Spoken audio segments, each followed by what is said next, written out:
যে খাঁটি ঘি কেবল আমার দোকানেই আছে, খাঁটি মধু কেবল আমার দোকানেই আছে, আর কারো দোকানে খাঁটি ঘি পাওয়া যায় না। খাঁটি ইসলাম কেবল আমার হুজুর কেবলার দলেই আছে, আমার পীর সাহেব হুজুর কেবলাই কেবল খাঁটি ইসলাম দেয়, আর কারো কাছে খাঁটি ইসলাম নাই। কি বলছো? আমার কত সৈন্য আছে দেখতে চাও? কি করছো বেটা? এইখানে শোয়াই দেব, চেনো আমাকে? আমি ফোন দিলেই 1000 উপস্থিত। এরকম বলেছেন? বলেন নাই। তাহলে মানুষ মানুষের কথার প্রেমে পড়ে, মানুষ মানুষের অভ্যাসকে ভালোবাসে। হাজিরিন, আমরা অনেক মানুষ আছি, আমরা সমাজে ভালো, বাহির থেকে দেখলে মনে হয় না এই মানুষটা স্ত্রীর সাথে খারাপ ব্যবহার করে। অনেক মানুষ আছে এই সমাজে যারা ঘরে গেলে পরে সন্তান মনে করে ওমা বাঘ আসছে ঘরের মধ্যে, স্ত্রী মনে করে এতক্ষণ তো ভালো ছিলাম, এই তো বাঘ ঢুকছে ঘরের মধ্যে। আছে না এরকম স্বামী? আছে না?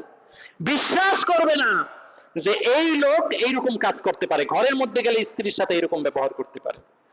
হাজিরিন, আপনি ইসলামী আন্দোলন করবেন, কোরআন কায়েমের আন্দোলন করবেন, আপনার স্ত্রীর সাথে ভালো ব্যবহার করবেন না, সন্তানের সাথে ভালো ব্যবহার করবেন না, এটা কখনোই হতে পারে। কু আনফুসাকুম ওয়া আহলিকুম নারা, আগে নিচে যেমন জাহান্নামের আগুন থেকে বাঁচতে হবে, আহল পরিবারকেও জাহান্নামের আগুন থেকে বাঁচাতে হবে।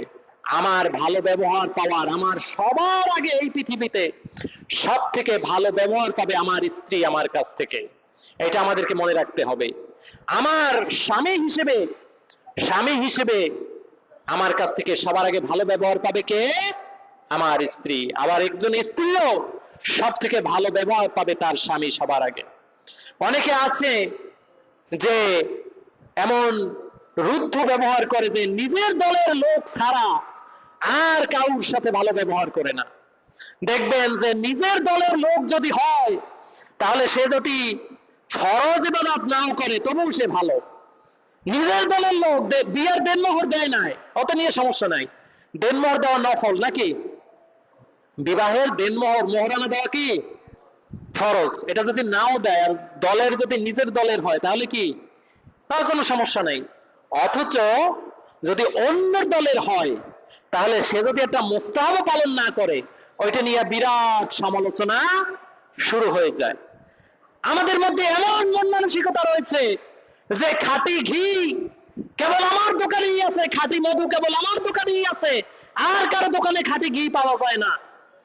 খাঁটি ইসলাম কেবল আমার হুজুর কেবলার দলেই আছে, আমার পীর সাহেব হুজুর কেবলাই কেবল খাঁটি ইসলাম দেয়, আর কারো কাছে খাঁটি ইসলাম নাই।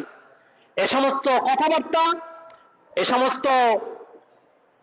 যারা বলে তারা মূলত ইসলামের কথা বলে না, তারা ধর্মের নামের ব্যবসাকে চাঙ্গা করার জন্য এই ধরনের কথাবার্তা বলে। আল্লাহ এই ধরনের কথাবার্তা থেকে আমাদেরকে হেফাজত করুক, আমরা বলি আমিন।